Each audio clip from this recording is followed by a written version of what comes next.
Hello and welcome back to the Makeup Gourmet. Today's recipe is Better Know Your Brushes, and once again with us is Kelly and Anita. Now, when we left off, close your eyes please, Kelly, we did 2 tones of shadow on Kelly's eyes using 2 sized brushes. A large brush for all over her eye, then a smaller brush for using the brighter tone on the lid. Now we're going to use a contour brush. I love this brush because it tapers, it comes up to a nice point, and this is where we're going to create the crease action. So close your eyes for me. Always when working with your contour brush, start in the outer corner and gently apply that shadow inward, okay? Anytime you apply this way, you're pulling the eye downward and you end up having a sleepy looking eye. Don't want that. No. Now, one of the advantages of using a brush, as you can see, is you can really control the intensity of the application. I can take just a small amount of this dark color and give Kelly just a real gentle, nice contoured look, or if I wanted, I could just keep on adding and build up the look. So in a way, your brushes really save you money. You don't need to buy so many eyeshadows in order to create different looks. By learning to use your brushes better, you're going to control the intensity of your eyeshadow as you put them on. I love how you can place the shadow exactly where you want to and move it across the lid. Yeah. It's easy, it's beautiful, and talk about feeling good. That brush feels great. Feels really in soft. the crease of the lid. And it just gives you total control. And when I'm doing my makeup, man, I need to feel like I'm in control. Okay. Next I'm going to use, this is a liner brush. It can also be used as a lip brush, but right now we're going to use it as a liner brush. Close your eyes for me. Now I'm just going to take the tip of this brush. This is a nice, firm little brush. Now what's good about that is that it directs that color directly into your lash bed. So you get a nice, clean line right along the eyes. I always suggest always fill in between the lashes first. If you want to thicken afterwards, that's okay. And I love how that really fattens the lash up. There's certain things on a woman's body that we want fattened up, and that's the lashes and the lips. Lashes and the lips. Anything else? Not that I can talk about right now. Okay, good, perfect. Then we'll just fatten up the lashes, and later we'll fatten up the lips. And open, please. A gorgeous clean up. Look at those lashes. They already look so full, all by just using a brush. No mascara. Look up, please. It's very dramatic. I am going to take just a little touch of this product and work it in between the lash bed on the bottom. Again, I like to do this just to show off the definition of the eye shape. And that's beautiful on a blonde, a brunette, as you know, it's just a gorgeous look.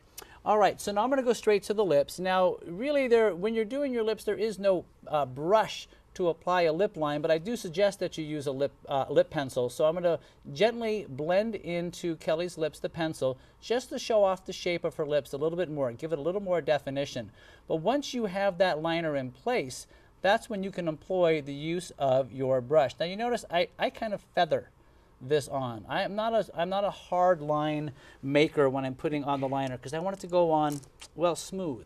So I'm going to take my my eyeliner brush, which also acts as a lip liner brush, and I'm going to gently smudge that line down, working across the application of the liner so it just softens the appearance of the line. Well, that's the difference between having the right tools in makeup, is that you can get that blend and then create the sexy mouth with the pout. Yeah, Kelly, with the sexy mouth. So I'm using this little brush. Brush is the best way to put on lipstick. I know when you're out and about it's more difficult, but what I love about using a brush is you can really stain the lip. You can push that color into the tissue of the mouth. Now what that does is it creates this sort of flushed effect. It looks like the lips are actually exuding this color, like it's coming out, as opposed to seeing a layer of film sitting on the lip. So that's why I like to use the brush. And again, I recommend the brush because it makes your lipstick last longer. And you get so much more use out Yeah, of you the get a lipstick. ton of use. So again, brushes extend the life of your makeup no Yes. matter what. Next, blush brush. Always do blush last. That's my opinion because I want eyes and lips to really grab focus, and then the blush is the frame. It's like hanging the frame onto your painting once you're done. So I've just picked up a light pink. I pick up the color of my brush, I tap it a little bit just to remove some excess.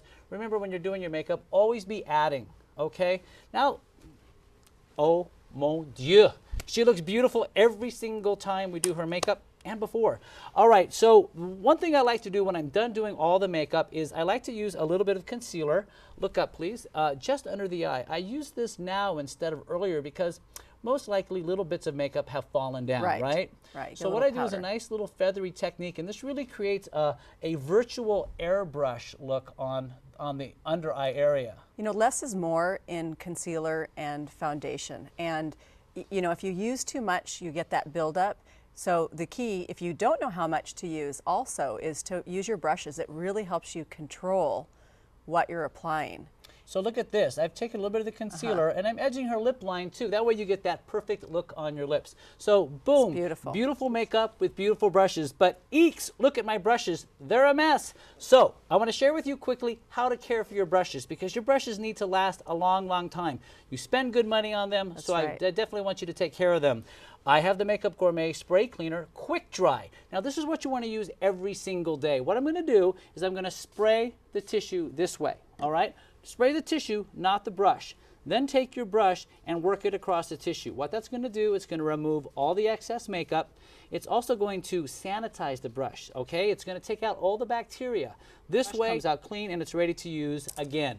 Now, that's great for daily use, but remember, your brushes get a buildup and you really want them to last a long, long time. So I also have the conditioning shampoo for your brushes. And just put a little bit of water into your sink, all right, and just one little pump, maybe a little bit more, of your conditioning shampoo. You can use your hand, whatever, just swirl that around in the water. And all you're going to do is just basically make a nice, soapy, watery element. And then take your brushes, and from there, you dip them into the water and you just swish them around, swish, swish, swish, right? You can get in there and sort of clean out the excess, especially the foundation brush, just to take out the excess. And then once you've cleaned them out thoroughly, I suggest a good rinse, all right? So empty out your sink, then put in a nice fresh sink full of water and just clean them out. And then there they are. And you can really see that there's a lot of pigment left. That worked very quickly. Oh yeah, it's very quick. I like to whip my brushes when I get done just to get all the water out. If you want, you can squeeze a towel on them. You reshape the brushes this way. That way you maintain the integrity of your brush, because that's very important. Right. Now your brushes are sitting there and they're going to sit out there all night. So I want you to put them on the edge of the bathroom counter, wherever it is you clean your brushes, and just let them sit overnight. This way the brushes will be ready for you in the morning. They'll have a chance to dry and they'll be good to go. Do you want to mention not to set the brushes standing up, Well, so that it doesn't? please tell me.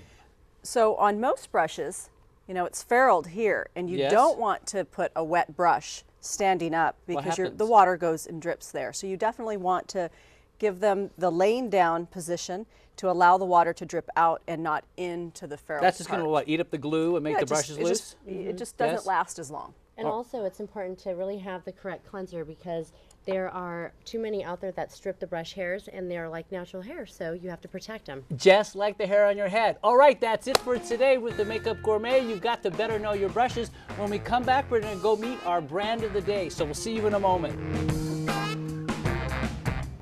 Makeup Gourmet provides you with up-to-date application and product information for your daily makeup needs. Each episode is dedicated to a specific lifestyle makeup, as well as broadening the viewer's expertise in how to select and purchase product for themselves.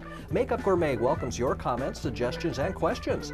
Please visit makeupgourmet.com for the latest Makeup Gourmet news, including past, current, and upcoming episodes, application reviews, and a simple one-step process to order your personal beauty products.